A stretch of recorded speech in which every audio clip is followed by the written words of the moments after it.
এই প্রাণের ভয় কিন্তু কোনো সময় বিহারে কিংবা এই আশেপাশের রাজনীতির এরিয়াতে নাই। আর এটা কি করে হয়?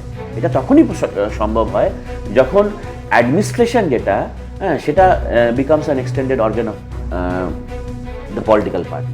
আমরা সেন্ট্রালাইজেশন অফ পাওয়ারের সবসময় বিরোধিতা করেছি। আমাদের রাজনীতির কিছু বিচারধারা আছে। পুলিশ তো স্টেট সাবজেক্ট, পুলিশ তো সেন্ট্রাল সাবজেক্ট না।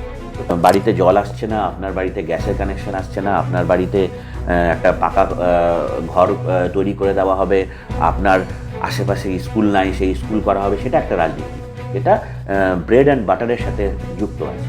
আরেকটা রাজনীতি হয়, সেটা হলো আইডিওলজিক্যাল রাজনীতি। ক্লিন্টন এক জায়গায় একবার বলেছিলেন, ইট ইজ ইকোনমিক স্টুপিড। এই জন্যে বলেছিলেন কেন কি জর্জ বুশ সিনিয়র, ও কিন্তু একবারই মানে কি যুদ্ধ জেতার পরও কিন্তু একটা আমি ইউএসএর প্রেসিডেন্ট থাকতে পেরেছিলেন, সেকেন্ড টার্ম হতে পারেনি। আর যেখানে বিজেপি ঢুকতে পারেনি অথবা বিজেপি এখনও উইক আছে, সেই জায়গাগুলোতে কংগ্রেস স্ট্রং ছিল। পরে যখন কংগ্রেসকে ভেঙে তৃণমূল হলো, সেখান থেকেই তৃণমূলের একরকমের ধরে নিন স্টার, যেটা আপনি। নমস্কার, আমি সুরজিৎ। আজকে রয়েছি উত্তর দিনাজপুর জেলায়। বর্তমানে আমাদের যে সামনে ইলেকশন রয়েছে, অর্থাৎ বিধানসভা নির্বাচন, সেই বিধানসভা নির্বাচনকে ঘিরে যেমন রাজ্য রাজনীতির পারদ চড়তে শুরু করেছে, তেমনি উত্তরবঙ্গের পারদও কিন্তু ক্রমশ চড়ছে। যত দিন এগিয়ে আসছে নির্বাচনের, তত বাতাবরণ গরম হয়ে উঠছে উত্তরবঙ্গের রাজনীতিতে। দুই যুযুধান দল তৃণমূল এবং বিজেপি, তারা প্রত্যেকেই নিজের নিজের মতো একদম ঠাসা কর্মসূচিতে ইতিমধ্যেই নেমে পড়েছে। তো আমি সেই সমস্ত হাল হকিকত উত্তরবঙ্গের রাজনীতির, বিশেষ করে সেটা জানার জন্য উত্তরবঙ্গের মাটিতে বিভিন্ন জায়গায় ঘুরছি, বিভিন্ন রাজনৈতিক ব্যক্তিদের সঙ্গে কথা বলছি। তো ঠিক তেমনই আজকে আমার সঙ্গে যিনি রয়েছেন, শ্রী সঞ্জীব কুমার লস্কর, অধ্যাপক সঞ্জীবদা উত্তর দিনাজপুর জেলা বিজেপির জেনারেল সেক্রেটারি রয়েছেন এবং তিনিও ঠাসা কর্মসূচির মাঝখানে আমাকে সময় দিয়েছেন। তার জন্য অনেক ধন্যবাদ সঞ্জীবদা। প্রথমেই সঞ্জীবদাকে আমি খুব বেশি দিন হলো চিনি না, পরিচয় খুবই সাম্প্রতিক, কিন্তু যতটুকু দেখেছি খুব শান্ত স্বভাবের এবং ঠান্ডা মাথার যে কয়েকজন রাজনৈতিক নেতৃত্বকে আমি চিনি ব্যক্তিগতভাবে, তাদের মধ্যে সঞ্জীবদা একজন। এবং আমি এখানে আসার আগে বিভিন্নভাবে বিভিন্ন মহলে কথা বলছিলাম, বিশেষ করে রাজনৈতিক মহলে। তো সেখানেও সঞ্জীবদা সম্পর্কে এইরকমই একটা ব্যতিক্রমী রিপোর্ট পেলাম যে খুব ঠান্ডা মাথার একজন পলিটিশিয়ান। যাই হোক, নমস্কার সঞ্জীবদা। নমস্কার। সময় দিচ্ছেন আমাকে এই ঠাসা কর্মসূচির মাঝখানে। তো যাই হোক, প্রথমেই জিজ্ঞাসা করি যে আপনাদের বর্তমানে প্রস্তুতি কতটা সামনে ভোট যুদ্ধের মধ্যে? প্রস্তুতি, দেখুন, সব রাজনৈতিক দল নিজের নিজের হিসেবে তো তৈরি করছেই। স্বাভাবিক আজকে যে বাংলার স্থিতি, সেই স্থিতিতে আজকে বাংলাতে অল্টারনেটিভ মানেই বিজেপি। আর 21-এ যেরকম একটা ক্রেজ হাওয়া ছিল, সবাই ভাবছিল কি এখনই আমরা এসেই যাব, সেরকম হাওয়া তো নাই বাজারে। কিন্তু লোকেরা মনে মনে তৈরি হয়ে গেছে কি এবার আর তৃণমূল না। 21-এ যেটা ভুল করেছিল লোকেরা, সেই ভুল আর 26-এ রিপিট করবে না। কেন কি কোনো রাজনৈতিক দল কত রকমেরই প্রিপারেশন রাখুক, আর সেটা রাখতেই হয়, শেষ উত্তর কিন্তু পাবলিকই দেয়। আর এবার পাবলিক মন বানিয়ে রেখেছে কি তৃণমূলকে এবার সরাতে হবে। যা দুর্নীতি আর যা ক্রিমিনালাইজেশন এখানকার পলিটিক্সে শুরু হয়েছে, মানে অ্যাডমিনিস্ট্রেশন থেকে নিয়ে, পলিটিক্স থেকে নিয়ে পাবলিক, যতক্ষণ কোনো জিনিস এটা হয় না কি এখন আর মানে গলার উপরে জল চলে গেছে, বুকের উপরে জল চলে গেছে, এই যে জিনিসটা, এখন সেখানে পাবলিক দাঁড়িয়ে গেছে কি আর না। তো সেই জন্যে আমাদের কাজ এখন যেটা, আর আমরা যেটা করছি, যেই পাবলিকের সেন্টিমেন্ট সেটাকে রেসপেক্ট করে তাদের প্রবলেমস, তাদের যে সমস্যা, তার সাথে আমরা কাঁধে কাঁধ মিলিয়ে লড়াই করার জন্য প্রস্তুত আছি। আপনাদের কর্মী সমর্থকদের মনোবল কতটা রয়েছে? চূড়ান্ত, এর মধ্যে কোনো দুমত নাই। কারণ আপনার মুখ থেকে এক্ষুনি যে বিষয়টা চলে এলো যে প্রশাসনিক ক্ষেত্রটাকেও ওনারা অনেকটা ইউটিলাইজ করছে, যেটা আপনারা বারবার মানে আপনাদের রাজ্য বিজেপির তরফ থেকেও বারবার করে অভিযোগ করা হয় যে বর্তমান রাজ্য সরকার বা তৃণমূল যে কংগ্রেস, তারা প্রশাসনকে তাদের ফরে ইউজ করার চেষ্টা করে, যেটা আপনারা বারবার অভিযোগ করেন, এবং আপনাদের কর্মী সমর্থকরা নাকি কাজ করতে তাদের সমস্যা হয় অনেক। তো এই পরিস্থিতির মধ্যে আপনি কতটা ফিল করছেন, বা আপনার কর্মী সমর্থকরা এই জেলায় তারা কি এরকম কোনো কিছু ফিল করছে? না, সেটা তো শুরু থেকেই ফিল করে যাচ্ছে। আজকে যদি আপনি টাউন তৃণমূল কংগ্রেস দেখেন আর তার লিডারশিপ টপ টু বটম দেখেন, আজকের থেকে 4 বছর আগে 99% ওই লিডারশিপ বিজেপিতে ছিল, ওরা বিজেপির কর্মী ছিল। যারা চাপ সামলাতে পারেনি, প্রশাসনের প্রবলেম সামলাতে পারেনি, একটার পর একটা পার্সোনাল প্রবলেম, বাড়ির প্রবলেম, আজকে অনেকেই যেটাকে হিন্দিতে বলে মজবুরি, হ্যাঁ, চেঞ্জ করেছে, এখন আজকে তৃণমূল করছে। যদি আপনি তৃণমূলের টাউন কমিটির লিডারশিপ দেখে নেন, ওটাই আপনাকে বলে দেবে রায়গঞ্জের কীভাবে সব জায়গায় বিজেপি কর্মীদের উপরে প্রেশার দিয়ে দিয়ে বিজেপি কর্মীদের বসিয়ে দেওয়া, বিজেপি কর্মীদের ইলেকশনের আগে উঠিয়ে নেওয়া। হ্যাঁ, এইটা শুধু বিজেপি না, বিজেপি অথবা তার সেই মনোভাবপূর্ণ যারা আছে তাদের সাথে এটা তো সব জায়গায় করছে। দেখুন, আপনাকে একটা জিনিস বলা দরকার এখানে, বাংলার রাজনীতি, আমার ব্যাকগ্রাউন্ড বাংলার বাইরে, আমি এখানে বাংলাতে এসেছি প্রায় 10 বছর মতন হয়ে গেল। সেই জন্যে আমি বিহারে ওখানেই বর্ন, ওখানেই বট আপ, কিন্তু বাঙালি আমি। তো সেই জন্য আমি কর্মসূত্রে এখানে মানে অধ্যাপনার কাজে, আমার মাতৃভাষা বাংলা, আমার মাতৃভাষা বাংলা। আমার মা বাবা দুজনই পূর্ববঙ্গের লোক ছিলেন। বাবা পার্টিশনের সময়, পার্টিশনের আগেই একরকম নিজের মাসির কাছে পাটনায় চলে গেছেন, সেখান থেকে উনি বড় হয়েছেন, সেখানেই সরকারি চাকরি করেছেন, আমরা সেই হিসাবে পাটনার লোক। কিন্তু আবার যখন কার্যসূত্রে এখানে এসছি, তখন যেহেতু বাবা রংপুরের লোক ছিলেন, সেই জন্যে পাশেই দিনাজপুর, তো ওনার সেন্টিমেন্ট ছিল কি না আমি দিনাজপুরেই নিজের শেষ নিঃশ্বাস নেব, রংপুরের পাশে। বাবার সেন্টিমেন্টকে আমি শিরোধার্য করে এখানেই সেটেল হয়ে গেছি, আর আমার শহর ভালো লেগেছে। কিন্তু আমি কারণটা, ব্যাকগ্রাউন্ডটা এটা বলা দরকার ছিল, কারণ কি আমি বিহারের রাজনীতি দেখেছি, বিহারের বিদ্যার্থী পরিষদ ওই সময় করেছি যে সময় লালু যাদবের মানে কি চরম, লালু যাদবের বিরুদ্ধে কেউ করতে পারতো না। কিন্তু বিহারের রাজনীতি আর বাংলার রাজনীতির মধ্যে যে পার্থক্য, সেটা হলেও কি ওখানে বিপক্ষর রাজনীতি করার জায়গা আছে, জায়গা থাকে। হ্যাঁ, পুলিশ বলুন, প্রশাসন বলুন, ওরা কোনো একটা পার্টির পটুয়া হয় না। হ্যাঁ, এটা সবাই জানে কি বিউরোক্রেসি যেটা হয় সেটা যে গভর্নমেন্ট করছে তার হয়ে কাজ করছে, কিন্তু তাদের এক্সটেন্ডেড পার্টি ফরম হয়ে যায় না বাংলার রাজনীতিতে। আর এটা বামপন্থীদের দিয়ে শুরু হয়েছিল। আমাদের যে অ্যাডমিনিস্ট্রেশন, প্রশাসন, সেটা একটা এক্সটেন্ডেড পার্টি অফিস হয়ে যায়। আর একটার পরে একটা এক্সাম্পল আছে কিভাবে কাউন্সিলরদের ধরে, পঞ্চায়েতের মেম্বারদের ধরে পুলিশ স্টেশনে ওদের আগেনস্টে কেস দেখিয়ে কি তৃণমূল জয়েন করো না তো তোমাকে জেলে যাও, তোমাকে ভাবনা চিন্তা করার জন্যে 24 ঘন্টা দিচ্ছি, 72 ঘন্টা দিচ্ছি, এরকম আপনি খুঁজে দেখুন যারা কংগ্রেস থেকে অথবা কমিউনিস্ট পার্টির থেকে কাউন্সিলররা, পঞ্চায়েতরা যারা তৃণমূলে গেছে, বিজেপির থেকে যারা তৃণমূলে গেছে, ওদের সাথে কথা বলুন। এটা তো কোনো মানে কি কোনো ক্লোজ সিক্রেট না, এটা কোনো বিরাট বড় সিক্রেট না, এটা হয়েছে। পুলিশ স্টেশনে বসে আইদার জেলে যাও, এই কেস তোমার উপরে আছে, আর না তো তৃণমূলে যাও। এইভাবে করে তৃণমূলের কাউন্সিলর নেওয়া হয়েছে, এইভাবে করে ওয়ার্ড মেম্বার নেওয়া হয়েছে। এই জিনিসটা কিন্তু তৃণমূল শুরু করেনি বাংলাতে, এই জিনিসটা কিন্তু বামপন্থীরা শুরু করে গেছে, তৃণমূল সেটাকেই ফলো করছে। তো এই যে পলিটিক্স বেঙ্গলে, যেখানে administration becomes an extended party organ, it's very different from politics across the neighborhood. সেই জন্যে বিহারে বলুন, ঝাড়খণ্ডে বলুন, আসামে বলুন, উড়িষ্যাতে বলুন, হ্যাঁ, ডমিনেন্ট পার্টি কোনো কোনো সময় কেউ কেউ ছিল, যেরকম বিজু জনতা দল আসামে ডমিনেন্ট, কোনো অপোজিশন নেই। আমার বিহারে লালু একসময় ডমিনেন্ট, কোনো অপোজিশন নেই। আজকে যদি আপনি বইতে দেখেন তো নীতিশ কুমার ডমিনেন্ট পলিটিশিয়ান, ওনার কোনো অল্টারনেটিভ নেই, কিন্তু বিপক্ষের সবসময় জায়গা আছে। বিপক্ষ যারা করে, বিপক্ষ রাজনীতি যারা করে, যারা নীতিশের বিপক্ষে করে, আরজেডি বলুন অথবা অন্য পার্টি বলুন, তাদের কোনো ক্যাডারদের জীবনের ভয় হয় না। হ্যাঁ, যারা ক্রিমিনাল অ্যাক্টিভিটিসে আছে সেইগুলো তাদের আমি কথা বলছি না, তাদের কোনো ক্রিমিনাল অ্যাক্টিভিটিস হয়।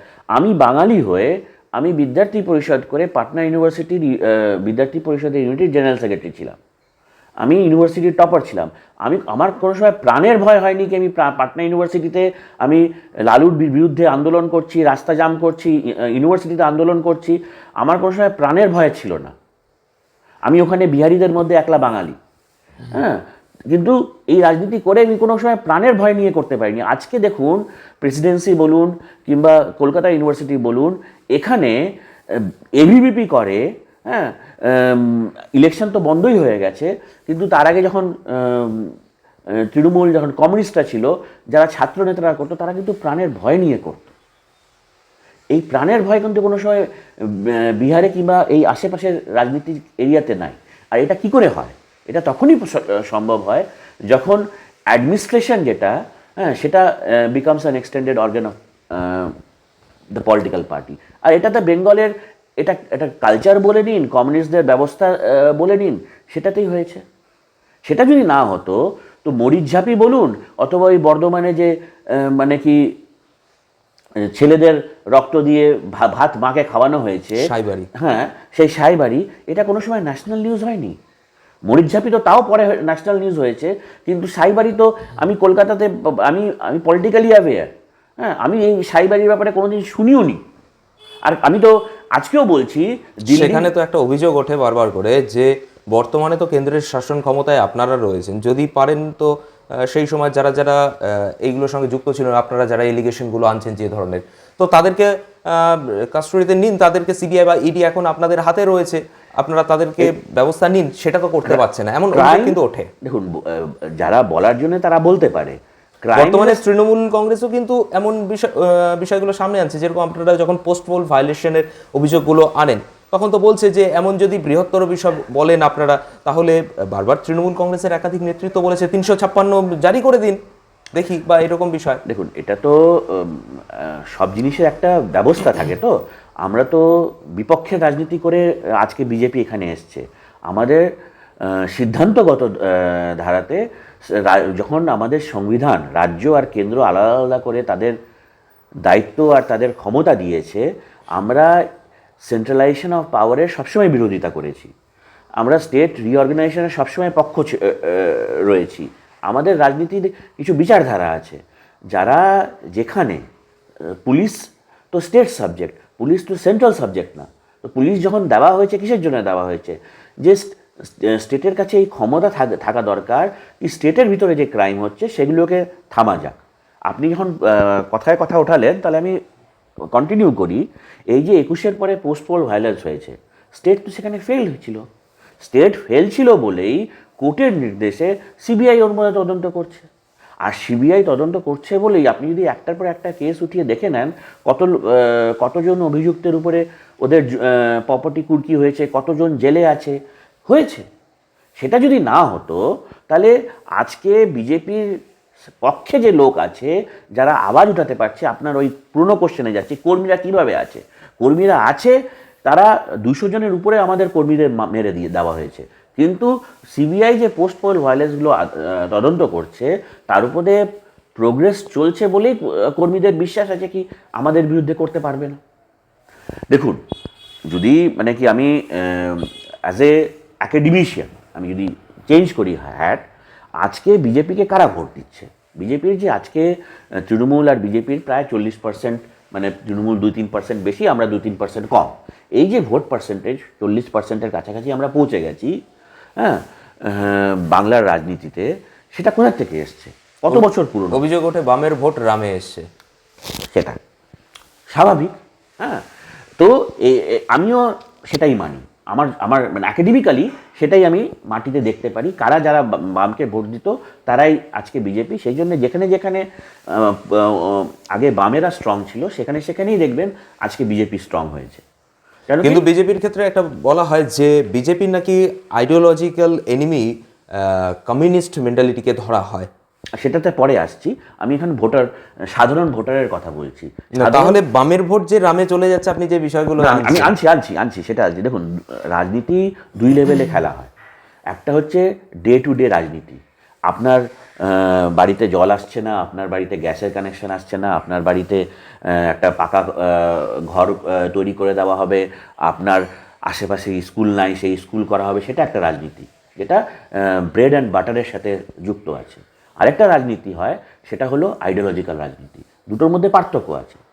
মানুষেরা যেটা ভোট দেয়, খুব কম অংশ মানুষই আইডিওলজি বুঝে, আইডিওলজি ভেবে ভোট দেয়।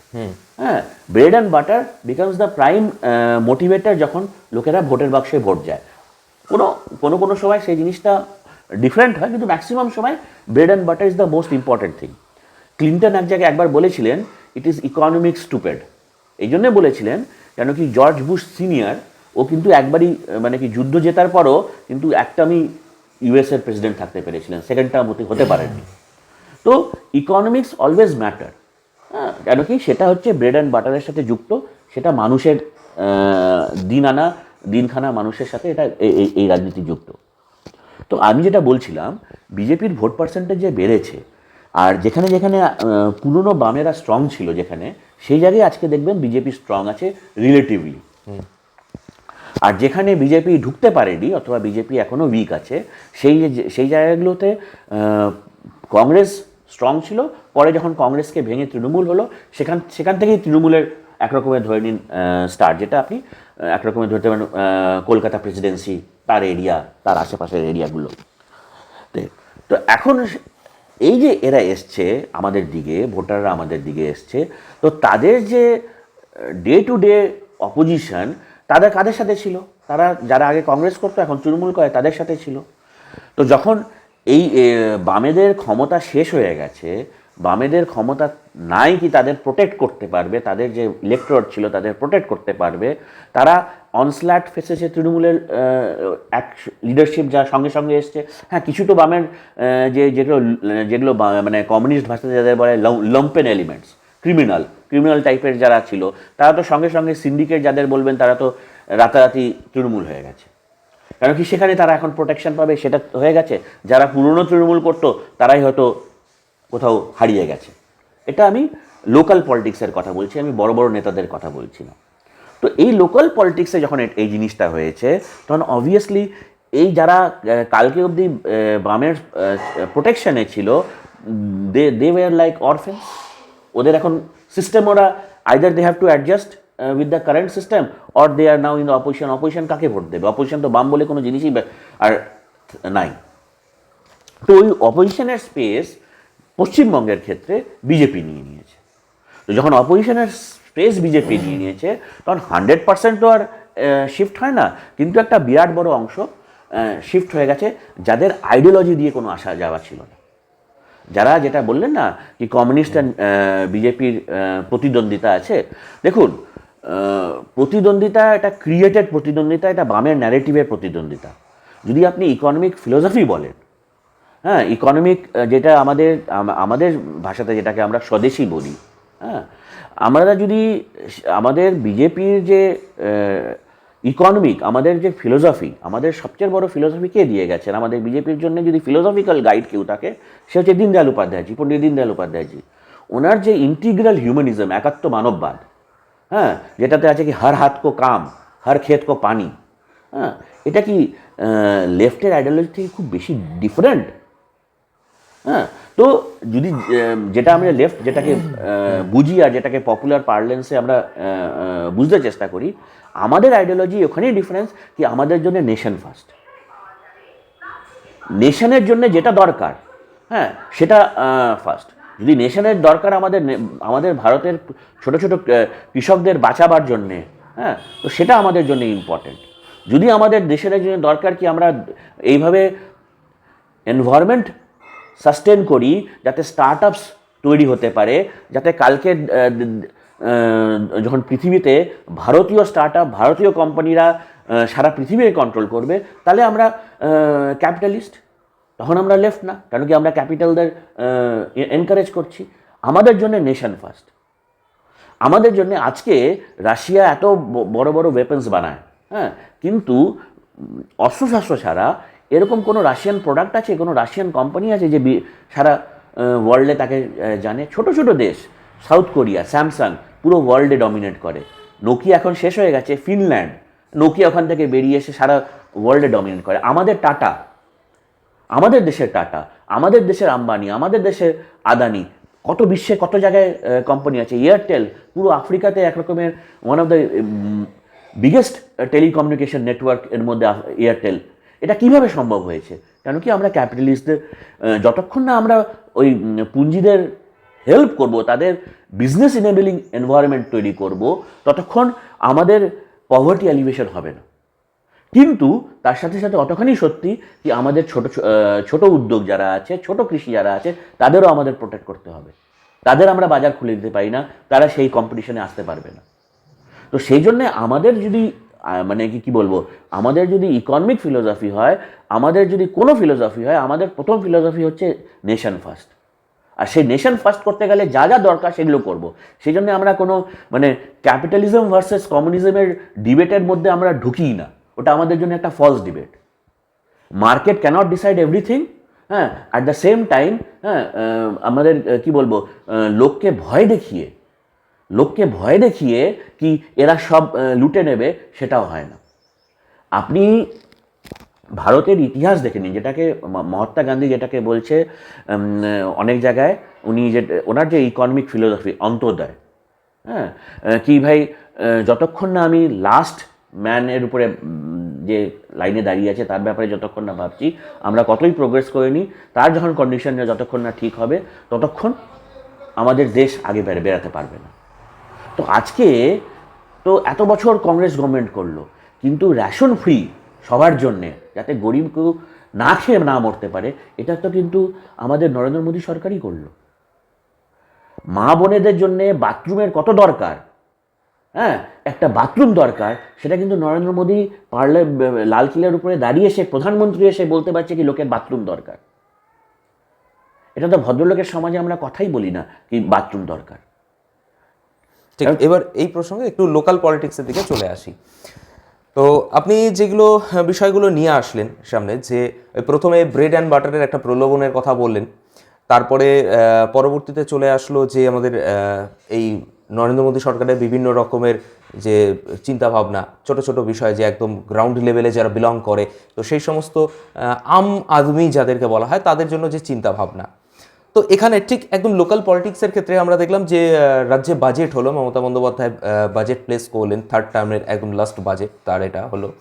তো এখানে বাজেট বলবো না, ভোট অফ অ্যাকাউন্ট, দুটো ডিফারেন্স আছে। হ্যাঁ, এনিওয়ে ঠিক। তো এখানে একাধিক যে প্রকল্পগুলো, সেখানে আর্থিক যে অনুদানগুলো দিচ্ছিল সেগুলোকে বাড়ানো হলো, এবং যার ডাইরেক্ট বেনিফিশিয়ারি হচ্ছে একদম গ্রাউন্ড লেভেলের যারা খেটে খাওয়া সম্প্রদায়ের যে সমস্ত মানুষরা রয়েছে, স্পেসিফিক্যালি মহিলা থেকে শুরু করে যে সমস্ত বেকার যুবক যুবতীরা, তাদের ক্ষেত্রে নতুন এইসব প্রকল্প চালু করলেন এক ধরনের। তো এই যে ডাইরেক্ট ক্যাশ বেনিফিশিয়ারি যে স্কিমগুলো রয়েছে, এটা গ্রাউন্ড লেভেলে তৃণমূলের পক্ষ থেকে তো বারবার বলা হচ্ছে যে যথেষ্ট এফেক্টিভ, আর সে কারণেই এই গ্রাউন্ড লেভেলে তারা বেনিফিশিয়ারি হচ্ছে বলে একটা মেজর পোর্শন ভোট ব্যাংক বিজেপির দিকে না গিয়ে, তারা মহিলা vote bank, female vote bank, তাদের কিন্তু সরাসরি চলে যাচ্ছে তৃণমূলের দিকে। যেটা আপনি ওই ব্রেড অ্যান্ড বাটারের প্রলোভনের বিষয়টা নিয়ে একটা এক্সাম্পল দেওয়ার চেষ্টা করলেন। তো আপনার কি মনে হয় যে নরেন্দ্র মোদী সরকার যে প্রকল্পগুলো নিয়ে আসছে, সেটা গ্রাউন্ড লেভেলের এফেক্ট কি মানুষ দেখতে পাচ্ছে না? তাহলে মমতা ব্যানার্জির এই প্রকল্পগুলোকেই কি দেখতে পাচ্ছে, সে কারণেই তার পজিটিভ একটা এফেক্ট আমরা 21-এর নির্বাচনেও দেখেছিলাম, লাস্ট লোকসভা নির্বাচনেও আমরা একটা হিউজ ভোট ব্যাংক তৃণমূলের দিকে যেতে দেখেছি। দেখুন, এই যে ডাইরেক্ট বেনিফিশিয়ারি ট্রান্সফার, আমি এটাকে দুইভাবে অ্যান্সার দেবো। একটা হচ্ছে কি, এই যে এর পিছনে টোটাল যে আইডিয়া ডাইরেক্ট বেনিফিশিয়ারি ট্রান্সফার, এই আইডিয়াটা একরকমের ভারতে আগে থেকেই ছিল, কিন্তু সিঙ্গাপুর এটাকে ভীষণ খুব ভালোভাবে ইমপ্লিমেন্ট করে সিঙ্গাপুরে। আর এটা নরেন্দ্র মোদীর স্বপ্ন ছিল ভারতে যাতে এটা করতে পারে। আপনি হয়তো যদি একটু পুরনো স্পিচ দেখবেন, একটা বিরাট বড় স্পিচ আছে রাজীব গান্ধী, স্বর্গীয় রাজীব গান্ধীর।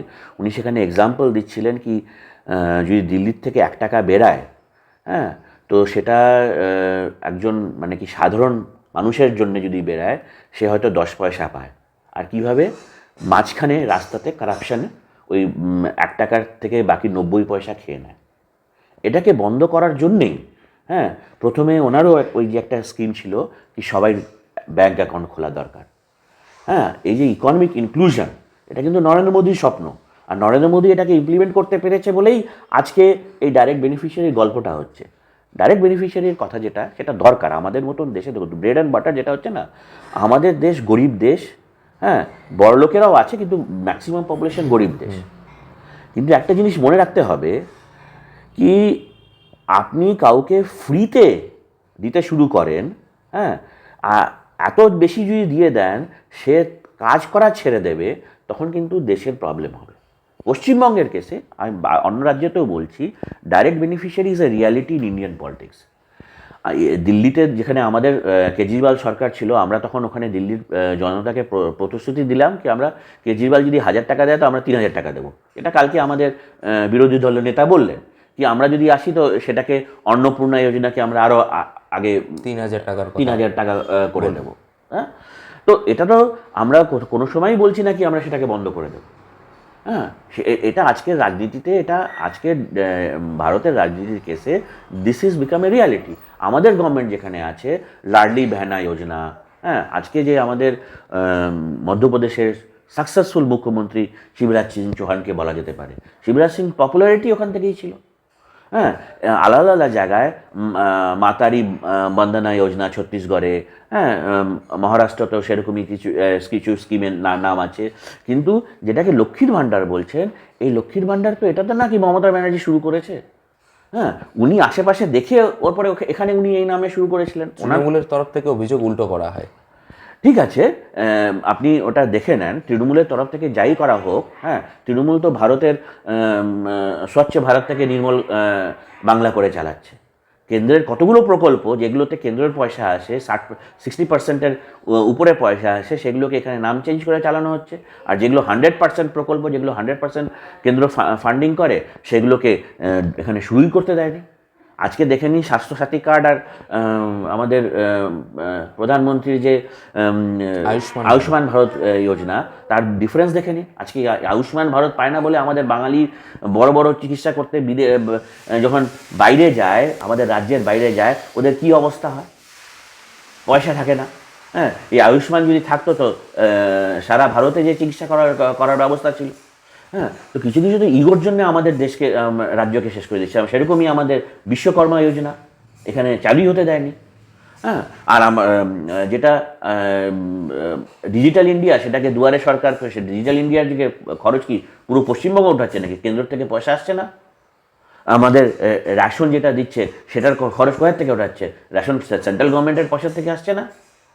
মমতা ব্যানার্জি তো বারবার অভিযোগ করে যে কেন্দ্র টাকা আটকে রেখে দিচ্ছে, বকেয়া টাকা দিচ্ছে না, পাওনা টাকা দিচ্ছে না। তো রাজ্য সেক্ষেত্রে অনেক সমস্যার সম্মুখীন হচ্ছে। আরও ফ্যাসিলিটি দেওয়া যেত, কেন্দ্র ইচ্ছাকৃতভাবে আটকে রেখে দিচ্ছে এগুলোকে। একটা এটার বাংলাও হবে, হ্যাঁ, যেটা হয় না, নাচ না জানে আঙ্গন টেরা। আমি যখন কাজ করতে পারছি না তো আমি অন্যকে দোষারোপ করছি। তো সেই যে জিনিসটা হয়, হ্যাঁ, সেটা রাজ্য নিজের করে যাচ্ছে। কেন বন্ধ করেছিল বাকায়া পয়সা, যেটা আজকে জি স্কিম নতুন করে যেটা চালু হয়েছিল? হ্যাঁ, কি অডিটের পরে অডিটে দেখা যাচ্ছে কি যাদের পয়সা পাওয়ার কথা তারা পাচ্ছে না, কাটমানি চলে যাচ্ছে। কেন বন্ধ করেছিল মিড ডে মিলের স্কিমের পয়সা কেন্দ্র সরকারের যখন অডিট হয়, দেখা যাচ্ছে কি যেই ছাত্রদের জন্য যেই খাবারের পয়সা খরচ করা জায়গায়, সেখানে অন্য কাটমানি খেয়ে নিচ্ছে তৃণমূলের নেতারা। এটা তো কোনো লুকানো গল্প না। কোর্টে দুই পক্ষই নিজের দলিল রেখেছিল, তার মধ্যে যারা দেখতে চায়, যারা পড়তে চায় না তাদের তো কেউ পড়াতে পারে না। তথ্য রাখা আছে কি কীভাবে তৃণমূল গভর্নমেন্ট সব কেন্দ্রের স্কিমগুলো যেটা লোকের পাওয়া দরকার সেগুলো না পেয়ে অন্যরা পাচ্ছে। বাড়ির স্কিম, যেটাকে এখন বাংলার বাড়ি করে চালানো হচ্ছে, যেটা প্রধানমন্ত্রী আবাস যোজনা, এক বাড়িতে, হ্যাঁ, মার নামে ফান্ড হয়েছে, ছেলের নামে ফান্ড হয়েছে, বাপের নামে ফান্ড হয়েছে, এক জমিতে উপরেই আলাদা আলাদা প্লট করে। কেন কি ওরা সব তৃণমূল করে? আর যাদের সেই শহরে গ্রামে যাদের বাড়ির দরকার তাদের পয়সা আটকে রেখেছে। এটা কি আমি কোনো নতুন কথা বলছি নাকি? ঘুরে দেখে নিন, কোনো শহরে চলে যান, রায়গঞ্জে বলুন, রায়গঞ্জের আশেপাশে বলে নিন। আমার ছাত্র আমার আন্ডারে পিএইচডি করছে কুচবিহারে, হ্যাঁ, যেহেতু আমার আন্ডারে পিএইচডি করছে, আমার সাথে ওর ফটো আছে, ওখানে কুচবিহারে ওর বাড়ির তে পয়সা আটকে রেখে দিয়েছে কি তোমরা বিজেপি করো। ওকে আদৌ তো কোনো দিন বিজেপি করেইনি, হয়তো ওর মারা তৃণমূলকেই ভোট দিয়েছে, আমি জানি না কি কোথায় করে, কিন্তু ওকে কোনোদিন আমি আমার আন্ডারে পিএইচডি করতে এসছে বলে আমি আমার আইডিওলজি ওর উপরে দেবো, আমি সেটা কোনোদিন করিনি। ওর সাথে একটা স্টুডেন্ট আর টিচারের যে রিলেশন সেটা আছে। আর আমার সাথে ওর ফটো দেখে, যেহেতু আজকে আমি এখানে জেনারেল সেক্রেটারি আছে, ওর কুচবিহারে ওর গ্রামে ওর বাড়ি পয়সা এসেও দেওয়া হচ্ছে না। ও আমাকে সেদিনকে ফোন করে বললো কি স্যার এরকম এরকম আমার সাথে হচ্ছে। তো এই যে জিনিসটা, হ্যাঁ, এই যে জিনিসটা তৃণমূল করছে, সেটা কি লোকেরা দেখছে না নাকি? লোকেরা বুঝছে না নাকি? আপনি উঠিয়ে দেখে নিন, একবার কোনো শহর অঞ্চলে চলে যান, যেই বাড়িটার সত্যি দেওয়ার দরকার সেই বাড়ি পয়সা পাচ্ছে না। কেন পাচ্ছে না? আইদার ওরা লোকাল যে তৃণমূলের আছে তাদের কাটমানি দিতে পারছে না, ইয়া দিচ্ছে না, অথবা তারা কিছু না কিছুভাবে হয়তো বিজেপি কিংবা অন্য কোনো রাজনৈতিক দলের সাথে যুক্ত আছে, সেই জন্য দিচ্ছে না। তো এটা তো এখানকার মানে কি বলবো, ব্যবস্থা হয়ে গেছে। হ্যাঁ, এটা তার মানে এটা নাকি কেউ পয়সা পাচ্ছে না। অবভিয়াসলি লক্ষ্মীর ভাণ্ডারে পয়সা পাচ্ছে, লক্ষ্মীর ভাণ্ডারে পয়সা পাচ্ছে বলেই তো আজকে তৃণমূল ভোট পেয়েছে, এটাও তো অস্বীকার করা যায় না। তো সেই জন্য তো আমাদের পার্টি কোনো সময় বলছে নাকি আমরা বন্ধ করে দেবো এই স্কিমগুলো, আমরা বলছি আরও বেশি দেবো। কিন্তু আমাদের পার্টি যেটা বলছে সেটা বলছে এই যে ক্রিমিনালাইজেশন হয়ে গেছে পুরো অ্যাডমিনিস্ট্রেশনের, এই যে ক্রিমিনালাইজেশন হয়ে গেছে সোসাইটির, এটা বন্ধ করব। যাতে দরকার কি আমাদের, আমি সেই দিনকে কিছুদিন আগে কেরালা ঘুরতে গেলাম, ওখানে কেরালার ড্রাইভার আমাকে বলছে এটা তো কেরালা তো বাঙালিদের জন্যে মিডল ইস্ট হয়ে গেছে। আমি বললাম সেটা কীরকম? তো না, আমাদের লোকেরা মিডল ইস্টে যায় চাকরি করতে, মানে ছোট ছোট চাকরি করতে, মজদুরের চাকরি করতে, প্লাম্বারের চাকরি করতে, ইলেকট্রিশিয়ানের চাকরি করতে, আর এখানে এই চাকরিগুলো বাঙালিরা এসে করে, এখানে চাকরি করছে। তার মধ্যে কত রোহিঙ্গা আছে সেটা আলাদা কথা, কারণ কি সেই গল্পটা আমি পরে যাব। কিন্তু আজকে একসময় ছিল কি লোকেরা বলতো বিহারি, হ্যাঁ, কেন কি বিহারে উদ্যোগ ধান্দা নেই, সব জায়গায় লেবার বিহারের লোকেরা খাটে। আজকে সেই জিনিসটা বাঙালির ব্যবস্থা হয়ে গেছে। আপনি ঘুরে দেখে নিন, ভারতের সব রাজ্যতে বাঙালিরা গুজরাটে যে মজদুরি করছে, কেরালাতে যে মজদুরি করছে, জয়পুরে যে মজদুরি করছে, কেন? আজকে বিহারের ভোজপুরিতে যে পুরনো ফোক সংগুলো ছিল, সেই পুরনো ফোক সঙ্গে আছে কি বাবুয়া নতুন জুতো পরে বাইরে বেরিয়েছে, তার মানে ওর কাকা কিংবা বাবা কলকাতার থেকে এসেছে। এটা একটা ফোক সঙ্গের মধ্যে ছিল। কি বিহারের গ্রামের বাচ্চারা নতুন কাপড় পরেছে, তার মানে যেহেতু ওর বাবা চাকরি করে, কাকা চাকরি করে কলকাতাতে, তার নিশ্চিত বাড়িতে ফিরত এসছে। এটা ফোক সং ছিল। আজকে সেখানে উল্টোটা হয়ে গেছে। আমাদের ছেলেরা পাটনা স্টেশনে শুয়ে থাকে, আমাদের বাঙালি ছেলেগুলো ভাগলপুরের স্টেশনে শুয়ে থাকে, কেন? স্কুলের টিচারের চাকরির জন্যে। আর এখানে কাটমানি খেয়ে সুপ্রিম কোর্ট থেকে চাকরি চলে গেল। এই যে অবনতিতে নিয়ে দাঁড় করিয়ে দিয়েছে, এটা তো এই তৃণমূল সরকার করেছে। কত লোকের রুটি খেয়েছে, কত লোকের বাড়ি বিক্রি করে পয়সা দিয়েছে, তবে যে চাকরি পেয়েছে, সেই চাকরি চলে গেল। যারা টেন্টেড করে, সেটা তারাও তো কারোর বাড়ির ছেলে মেয়ে, সে না 4টে পয়সা নিচ্ছে একটা চাকরি পাওয়ার জন্য কিছু করেছিল। তারা তো কোনো ডাকাতি করে পয়সা উঠিয়ে আনেনি দেওয়ার জন্যে, তাদের তো চাকরি চলে গেল। তারা তো পরীক্ষাতেও বসতে পারলো না। লোক করেছিল সেটা আলাদা কথা, কিন্তু ওই সিস্টেমটাকে ক্রিয়েট করে দিয়েছিল কি পয়সা দিলে তোমাকে চাকরি দিয়ে দেবো। বর্তমানে এই তদন্ত যে চাকরি বা চাকরি চুরি এই সমস্ত বিষয়টা যখন প্রসঙ্গটা ঢুকলো, বর্তমানে এই তদন্ত তো রয়েছে সিবিআইয়ের হাতে। তো তাহলে কেন্দ্রীয় তদন্তকারী সংস্থা তারা যখন তদন্ত করছে, এছাড়াও একাধিক মামলা তদন্ত করছে তারা, বা আমরা কয়লা পাচার বা গরু পাচারের মতো বিভিন্ন রকম গুরুত্বপূর্ণ মামলা তদন্ত বর্তমানে সিবিআইয়ের হাতে রয়েছে। তাহলে এখন বিষয় আসছে, বারবার যে তৃণমূল কংগ্রেসের পক্ষ থেকে বা রাজ্যের শাসক দলের পক্ষ থেকে বলা হয়, জোর গলায় বলা হয় যে সিবিআইয়ের হাতে তো মামলা রয়েছে, তো সিবিআই কিছু করুক, দোষী সাব্যস্ত করুক, অপরাধ প্রমাণ করুক, সাজা দিক, সেটা তো করতে পারছে না। সিবিআই শুধু ভোট পাখির মতো ঠিক ভোটের আগে আগে আসছে, সিবিআই ইডি অ্যাক্টিভ হয়ে যাচ্ছে, আবার ভোট মিটে গেলেই সমস্ত কিছু কেমন যেন চাপা পড়ে যাচ্ছে। মানে সিবিআইকে এজেন্সিকে ভোটের কাজে ব্যবহার করা হচ্ছে। এবং সাধারণ মানুষেরও একটা প্রশ্ন যে তদন্তভার তো কেন্দ্রীয় তদন্তকারী সংস্থার হাতে রয়েছে, তাহলে তারা কেন কিছু করতে পারছে না? যদি সত্যি অপরাধী হয়ে থাকে বড় বড় মাথারা, তাহলে বড় মাথাদের কেন ধরতে পারছে না? এই ধরনের বিষয়গুলো বারবার করে উঠে আসে জনসাধারণের প্রশ্ন। বিভিন্ন সোশ্যাল নেটওয়ার্কে আমরা দেখি যে এই প্রশ্নগুলো স্বাভাবিক, আর প্রশ্ন ওঠা উচিত। যখন কোনো জিনিস হচ্ছে না তখন প্রশ্ন ওঠা উচিত। কিন্তু আপনাকে আমি একটা পাল্টা কোশ্চেন করছি। আজকে স্বাধীন ভারতে আপনি আমাকে 2-3 রাজনীতিক ব্যক্তিদের নাম বলুন যাদের রাজনীতিকতে কারাপশনের জন্যে সারা জীবনের জন্য জেল হয়েছে। সিবিআই তদন্ত করুক, ইডি তদন্ত করুক, কোনো তদন্ত করুক, আপনি তো সোশ্যাল মিডিয়াতে আছেন, পত্রকারিতার সাথেও জুড়ে আছেন, আপনি আমাকে বলুন স্বাধীন ভারতে এই রাজনীতিক এই লোক ছিল যে এই কারাপশনের জন্য সে সারা জীবন জেল খাটলো, তার উপরে কেসটা প্রুফ হয়ে গেছিলো কি সে চুরি করেছে।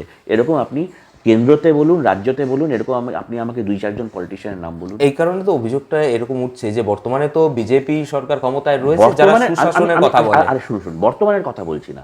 দেখুন, কিছু জিনিস ব্যবস্থাগত হয়, ঠিক আছে?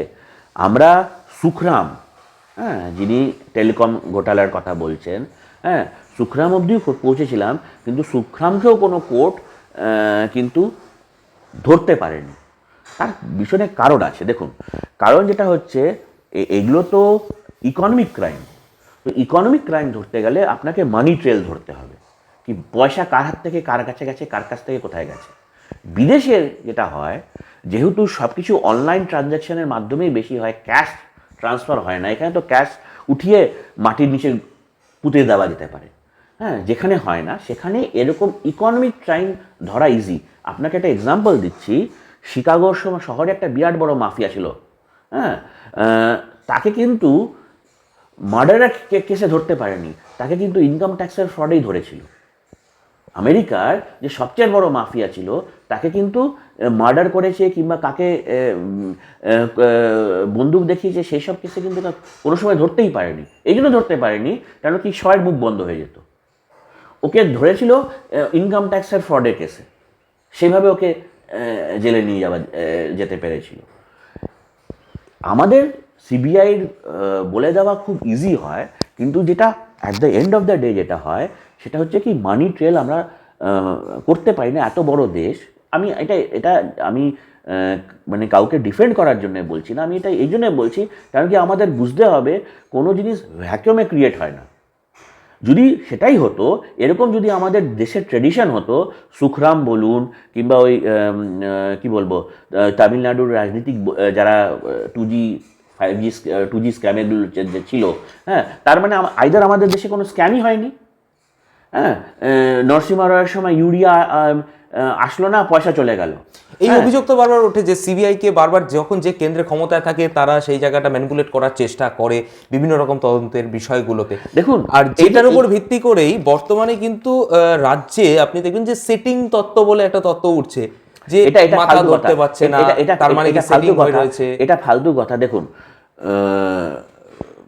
একদমই ফালতু কথা, এগুলো কোনো সেটিং নাই, মানে এর কোনো বাস্তবতাই নেই, একদম বাস্তবতা নেই। আমরা বিপক্ষের রাজনীতি করছি এখানে। আজকের ডেটে তৃণমূল সরে গেলে কি কোনো কমিউনিস্ট পার্টির গভর্নমেন্ট আসবে, কোনো কংগ্রেস পার্টির গভর্নমেন্ট আসবে, তৃণমূল সরে গেলে বিজেপির গভর্নমেন্ট আসবে। আমরা কেন সেটিং করতে যাবো? এটা জোর দিয়ে বলছেন? আমরা একদম জোর দিয়ে বলছি আমাদের সরকার আসবে। আমরা কেন আমাদের সরকার হটাতে চাইবো? আমাদের তৃণমূলের দরকার কোথায় আছে? বাকি সব জিনিস ছেড়ে দিন, বিজেপির যে রাজনীতিক স্ট্যান্ড নেশন ফার্স্টের জন্যই আজকে দরকার কি তৃণমূলকে সরানোর জন্য। এখানে সব কি বলবো রোহিঙ্গাদের, শরণার্থীদের এই যে অনুপ্রবেশকারী ভারতের বিরুদ্ধে যারা কাজ করছে তাদের লঞ্চিং গ্রাউন্ড হয়ে গেছে আজকে পশ্চিমবঙ্গ। সেগুলো কোথা থেকে আসছে? মুম্বাইতে সৈয়ফ আলী খানের বাড়িতে চুরি হলো, ওকে ছোড়া মারলো, কোথা থেকে ঢুকেছে? ওই বাংলাদেশি পশ্চিমবঙ্গের মধ্য দিয়ে ঢুকেছে। আজকে ওদের স্মরণ দিচ্ছে পশ্চিমবঙ্গ গভর্নমেন্ট। আর তার একটা যে পুরো ক্রিমিনাল এন্টারপ্রাইজ হয়ে রয়েছে, এটা আর পলিটিক্যাল পার্টি রয়নি, এটা ক্রিমিনাল এন্টারপ্রাইজ হয়ে রয়েছে, আর সেই ক্রিমিনাল এন্টারপ্রাইজ আজকে পশ্চিমবঙ্গ গভর্নমেন্ট চালাচ্ছে। যাই হোক, এবার অনেকক্ষণ আলাপচারিতা হলো অনেক বিষয় নিয়ে। তো এবার সরাসরি এই সামনে নির্বাচন আছে, নির্বাচনের বিষয় নিয়ে চলে আসি যে উত্তরবঙ্গে কটা আসন এক্সপেক্ট করছেন আপনারা? দেখুন, এক্সপেক্ট নন এক্সপেক্ট সেটা বড়, যারা আপনাদের তো একটা এক্সপেকটেশন রয়েছে যে না, যদি আমরা লাস্ট বিধানসভা নির্বাচন দেখি 2021 বিধানসভা নির্বাচন, সেখানে উত্তরবঙ্গে একটা ভালো রেজাল্ট করেছিল বিজেপি, একটা মেজর পোর্শন সিট বিজেপির দখলে গেছিল। আমি একটা মহাভারতের গল্প শোনাচ্ছি। বলে কি অর্জুনের সামনে একটা পাখি রেখে দেওয়া হয়েছিল, দ্রোণাচার্য পরীক্ষা নিচ্ছিল কি কে ওই পাখি দেখতে পারে। অর্জুন ছাড়া বাকি যত ওনার ছাত্ররা ছিল সে পাখি দেখছিল, গাছ দেখছিল, সব কিছুই দেখছিল। হ্যাঁ, শুধু পাখির চোখ কিন্তু অর্জুনই দেখতে পেরেছিল। কথার যেটা মানে, আমাকে পার্টির দায়িত্ব দিয়েছে জেনারেল সেক্রেটারি উত্তর দিনাজপুর সাংগঠনিক জেলা, তার মধ্যে 8খানা বিধানসভা আছে, আমি তার জেনারেল সেক্রেটারি। এর বাইরে আমি কিছু জানি না। আপনি আমাকে 8খানা বিধানসভা বলবেন, তার আমি আনসার দিতে পারবো, এর বাইরে আমি জানি না। কারণ কি, তার আমার কার্যক্ষেত্রের বাইরে, কর্মক্ষেত্রের বাইরে আমার তার মধ্যে মাথা লাগবার কোনো জিনিস নেই। সেখানে পার্টির বড় নেতারা ভাববে, সেই বড় যারা আছে তারা ভাববে। হ্যাঁ, আপনি আমাকে উত্তর দিনাজপুর সাংগঠনিক জেলার ব্যাপারে কথা বলুন, কারণ যেহেতু আমার জেনারেল সেক্রেটারির দায়িত্ব, আমি সেই 8খানা বিধানসভার একটা একটা করে কাউন্ট করে বলতে পারি কোথায় জিতবো কোথায় হারবো। মানে আপনি একদম পাখির চোখ শুধু জেলাটাকে রেখেছেন।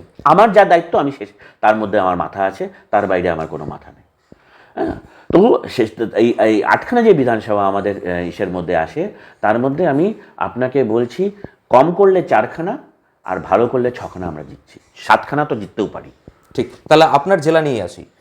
2021 বিধানসভা নির্বাচনে যখন বললাম যে উত্তরবঙ্গে বিজেপি একটা ভালো রেজাল্ট করেছিল, ভালো আসন পেয়েছিল, তৃণমূলের থেকে বেশি আসন পেয়েছিল বিজেপি উত্তরবঙ্গে শুধু স্পেসিফিক। কিন্তু তার মধ্যে যদি আমরা উত্তর দিনাজপুর জেলাকে একটু আলাদা করি, তাহলে দেখা যাবে উত্তর দিনাজপুর জেলায় বিজেপি যথেষ্ট ধরাশায়ী হয়ে গেছিল তৃণমূলের কাছে। আর বর্তমানে দাঁড়িয়ে একজন বিধায়ক রয়েছেন বিজেপির, কালিয়াগঞ্জ বিধানসভা কেন্দ্র, আর বাকি প্রত্যেকটা বিধানসভা কেন্দ্র বর্তমানে তৃণমূলের দখলে। তো তাহলে এই জায়গা থেকে দাঁড়িয়ে এই উত্তর দিনাজপুর জেলায় আপনি কি করে এতটা এক্সপেক্ট করতে পারছেন যে মাত্র এক বিধানসভা ইলেকশনের গ্যাপে এত মেজর পোর্শন আসন আপনাদের দখলে ঘুরে যেতে পারে? এক্সপেক্ট করছি না, এটা গ্রাউন্ড লেভেল রিয়ালিটি। এটা মানুষের চাহিদা, মানুষের কষ্ট, মানুষের দুঃখ, তার থেকে বিজেপির দিকে লোক ভোট দেবে। বিজেপি যে সামনে দাঁড়িয়ে আছে, এক একটা আসন দেখে নিন কীভাবে ক্রিমিনালাইজড হয়ে গেছে, করণ দিকে দেখে নিন কীভাবে ক্রিমিনালাইজড হয়ে গেছে। আমাদের হেমতাবাদ দেখে নিন, কী কী প্রস্তুতি দিয়েছিলেন, কী কী প্রমিস করেছিলেন, একটা প্রমিসও উনি ফুলফিল করে রাখতে পারেনি। মিনিস্টার আছেন তা সত্ত্বেও, শিক্ষামন্ত্রী আছেন তা সত্ত্বেও একটা মহিলাদের কলেজ হেমতাবাদে আসতে পারলো না। উনি ইলেকশনের প্রমিস করেছিলেন কি উনি সেটা করবেন। আমি তো কল্যাণীর কথাই বলছি না, উনি ভালো বিজনেসম্যান হতে পারেন কিন্তু ভালো পলিটিশিয়ান না। যে জীবনের প্রথম পলিটিক্সে যেই পার্টির টিকিট পেয়ে রাজনীতিতে ঢুকলো, প্রথম কাজই করলো সেখানে উল্টে গেল, তার জবাব পাবলিক দিয়ে দেবে। কিন্তু বাই ইলেকশনে তো আবার পরবর্তীতে কৃষ্ণ কল্যাণী জিতেছে। ঠিক আছে, আমি বাই ইলেকশনের কথা বলছি না, তার মধ্যে আমি তার ডিটেলসে যাচ্ছি না। বাই ইলেকশনে কত লোক কত ভোট দিয়েছে আর ব্যবস্থা কতখানি ভোট করিয়েছে সেটা রায়গঞ্জের লোকেরা জানে, আমি তার মধ্যে আমি একদম যাচ্ছি না। ঠিক আছে, সে যদি ভাবে কি সে জিতেছে, ভালো কথা, তার জিত তাকে তার উপরে সাধুবাদ। মানে আপনি বলছেন বাই ইলেকশন মানুষ জেতায়নি, তিনি নিজে জিতেছেন? আমি কিছুই বলছি না, আমি বলছি আমরা তো আসছি, মানে একটা হিন্দিতে বলে না, হাত कंगन को आरसी क्या, पढ़े लिखे को फारसी क्या। তো সামনেই পরীক্ষা আছে। হ্যাঁ, উনি যদি লোকের যেটাকে বলা হয় হৃদয় জিততে পেরেছেন, তো লোক ওনাকে ভোট দেবে। হ্যাঁ, আমি যেটা বলছি সেটা ভুল কথা বলছি। আর মানে কি, ইলেকশন যদি আমি ঠিক বলি, এপ্রিল মাসের শেষের আগেই ভোট রেজাল্ট এসে যাবে। তো আর আজকে আমি ফেব্রুয়ারি মাসের শুরুতে দাঁড়িয়ে আছি, এপ্রিল মাসের শেষে ভোটের রেজাল্ট এসে যাবে। উনি যদি সত্যি কাজ করে থাকেন, উনি যদি সত্যি লোকের মন বিজয় করে থাকেন, তাহলে আমরা নির্বাচনের রেজাল্টে দেখে নেব। আমার কিছু বলার নেই। কিন্তু আপনাকে আমি বলছি, নাম নিয়ে বলছি, রায়গঞ্জ, কালিয়াগঞ্জ, হেমতাবাদ, করণদিঘি, চাকুলিয়া, ইটাহার, ইসলামপুর আমরা জিতছি। ইটাহারে কিছুদিন আগে অভিষেক ব্যানার্জির একটা মেগা শো হলো, রোড শো হলো। সেখানে অভিষেক ব্যানার্জি নিজে পোস্ট করছেন তার হ্যান্ডেলে জনজোয়ার। এটাই উত্তর দিনাজপুর জেলা বা ইটাহারবাসীর ডাক বলে তিনি এই বিষয়টাকে আখ্যায়িত করছেন। এবং এই যে ইটাহারের মাটিতে দাঁড়িয়ে, ইটাহার চৌরাস্তার দাঁড়িয়ে তিনি যে ক্রেজটাকে দেখালেন আর কি, তুলে ধরলেন রাজ্যবাসীর সামনে, তাহলে এটাকে কি আপনি মানুষের একটা স্বতঃস্ফূর্ত সাড়া বলে গ্রহণ করছেন না? কারণ আপনি কিন্তু আপনার এই পজিটিভিটি লিস্টে ইটাহারকে রাখলেন যে ইটাহারে বিজেপি জিতছে, কিন্তু অভিষেক ব্যানার্জির যে দৃষ্টিভঙ্গি সেটা ইটাহার অন্য কথা বলছে তার মতে। তো এই জায়গা থেকে আপনারা এতটা কনফিডেন্ট কি করে? তৃণমূলের গোষ্ঠীদ্বন্দ্বিতাই তৃণমূলকে হারাবে ইটাহারে। ওখানে যে দাঁড়িয়েছেন মুশাররফ, উনি যেইভাবে যেই রাজনীতি করছেন, উনি হয়তো যেটাকে বলা হয় ব্লু আইড বয়, হ্যাঁ, মমতা অভিষেকের ব্লু আইড বয় হতে পারেন, কিন্তু উনি যে রাজনীতি করছেন ওনার বিরুদ্ধেই লোক দাঁড়িয়ে যাবে, ওনার কমিউনিটির থেকেই ওনার বিরুদ্ধে লোক দাঁড়িয়ে যাবে, যেটা ওনার পতনের কারণ হবে। মানে একটা অন্তর্ঘাতের এখানে বিষয় আশঙ্কা করছেন? অন্তর্ঘাতের কথা বলছি না আমি, ওখানে আমি যেটা বলছি স্বাভাবিক। দেখুন, আপনি লোকদের সাথে যা ব্যবহার করবেন সেটাই তো 5 বছর পর যেটাকে রেজাল্ট বলা হয়, হ্যাঁ, 5 বছর পরে তো সেই রেজাল্ট আশা করা যায় কি? আমরা যে ভোট করেছি এটা তো পঞ্চায়েতের ইলেকশন নয় যে বোমা মেরে আমি ভোট দখল করে নিলাম। এটা কোনো বাই ইলেকশনও না, কি মানে কি বলবো, যেটাকে কমিউনিস্টরা শব্দ শুরু করেছিল সায়েন্টিফিক রিগিং, হ্যাঁ, তো সেই পিসফুল রিগিং করে নিলাম, এটা কোনো বাই ইলেকশনও না। এটা হচ্ছে অ্যাসেম্বলি ইলেকশন অথবা জেনারেল ইলেকশন। এখানে যা ভোট, যা আছে রেজাল্ট সেটাই দেখা যাবে। আমরা গত লোকসভা ইলেকশনে 24-এ আমরা খারাপ রেজাল্ট করেছি 19-এর কম্পারিজনে, সেটা তো আমরা মাথা পেতে নিয়েছি কি, ঠিক আছে। কিন্তু সাংসদ তো এখান থেকে বিজেপিরই হয়েছে, রায়গঞ্জ থেকে বিজেপিরই হয়েছে, আর আপনার বালুরঘাট থেকেও বিজেপিরই সাংসদ হয়েছে। হ্যাঁ, ইটাহারে আমাদের সাংসদ ফেল করেছিলেন, কিন্তু at the end of the day দুই যে সাংগঠনিক জেলা আছে, উত্তর দিনাজপুর বলুন, দক্ষিণ দিনাজপুর বলুন, এই দুই দিনাজপুর থেকে কিন্তু আমাদের বিজেপির সাংসদই বিজয় হয়ে গেছেন। আর ওইদিকেও যদি দেখেন, মানে চোপড়া যেহেতু আমাদের অ্যাডমিনিস্ট্রেটিভ ইসের মধ্যে এসে যায়, আর ওটা দার্জিলিং ছাড়া ওখানেও বিজেপির ক্যান্ডিডেটই জিতেছে। তো উত্তরবঙ্গের এই যে চিকেন নেক এরিয়াটা যেটা বলে নিই, আমি উত্তর দিনাজপুরের উপরেই কথা বলবো, উত্তর দিনাজপুর সাংগঠনিক জেলার উপরেই কথা বলবো। তো সেই জন্যে এখানে ইলেকশন রেজাল্টটা দেখে নিন আমরা কোথায় কোথায় লিড করেছি। লোকসভা ইলেকশনের রেজাল্টে আমরা কালিয়াগঞ্জে লিড করেছি, আমরা রায়গঞ্জে লিড করেছি, আমরা করণদিঘিতে লিড করেছি, আমরা হেমতাবাদে লিড করেছি, আমরা চাকুলিয়াতে লিড রাখতে পেরেছি। তো কথার কথা হচ্ছে, আমরা যখন বলছি কি 8খানা সিটের মধ্যে আমরা খুব খারাপ হলে 4খানা সিট জিতব, আর খুব ভালো হলে 7খানা অবধি জেতার ক্ষমতা রাখি, তো হাওয়াতে তো বলছি না। হ্যাঁ, মাটির রাজনীতি, মাটির মানুষ যারা আছে তাদের আওয়াজ শুনে, তাদের ব্যবস্থা শুনে সেটা বলছি।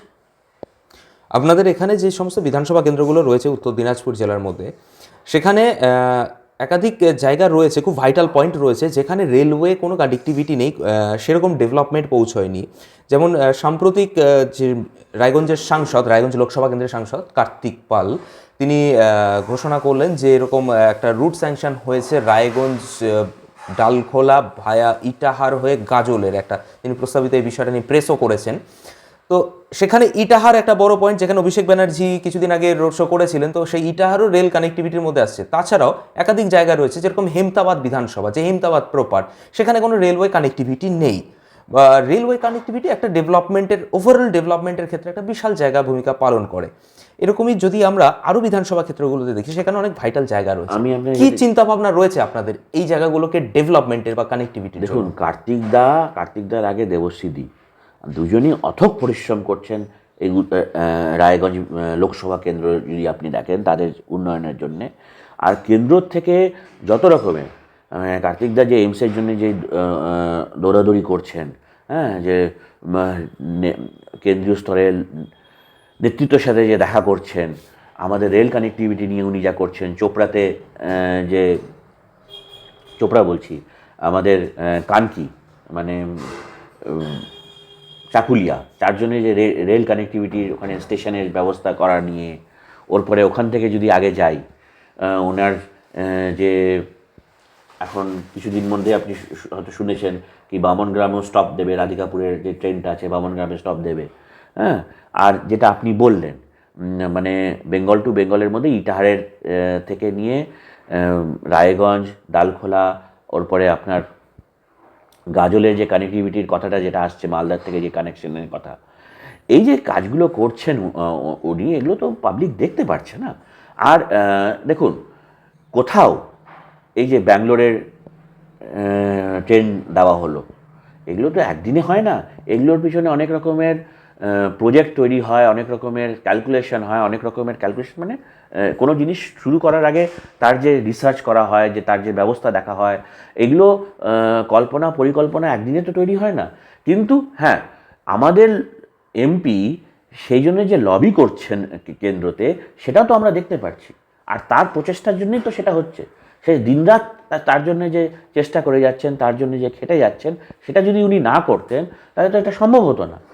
তো কেন্দ্র স্তরেও আজকে যখন নির্মলা সীতারামনের বাজেটে ফ্লাইট করিডোরের কথা হলো, স্পিড রেলের কথা হলো, তো শিলিগুড়ি আসলো। কেন আসলো? কেন কি আমি রাজ্য বিজেপি জন্যে সবচেয়ে প্রথমে যেটা বারবার আমরা বলি নেশন ফার্স্ট। তো নেশন ফার্স্ট আসলে সেকেন্ড জিনিস যেটা আমরা বলি ডাবল ইঞ্জিনের সরকার। আজকে যদি রাজ্যতে আর কেন্দ্রতে বিজেপি থাকে, তাহলে যে উন্নয়ন হবে পশ্চিমবঙ্গ সেই উন্নয়ন কল্পনাতে স্বপ্নের বাইরের উন্নয়ন হবে। পশ্চিমবঙ্গের দুর্ভাগ্য রয়েছে কি কেন্দ্র আর রাজ্যের সরকার কোনো সময় জোট বসে হতে পারেনি অনেক দিন ধরে।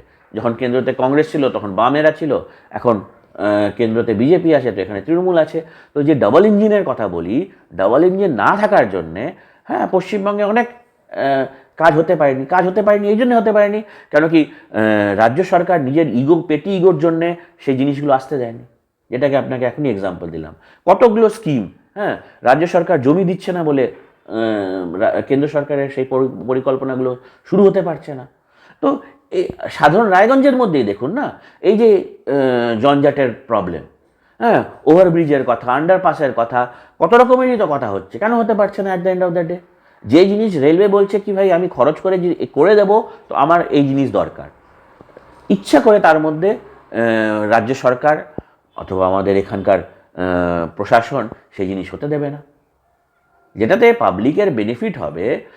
আজকে এত আন্দোলন করে হ্যাঁ কি ডালখোলার মধ্যে দিয়ে যাবে না ফ্লাইওভার, ডালখোলার মধ্যে দিয়ে হাই রোড যাবে না করে, ডালখোলাকে থেকে বাইরে করে ওই রাস্তা কত বছর ওই জন্য ঢুকে রইল ডালখোলার জাম।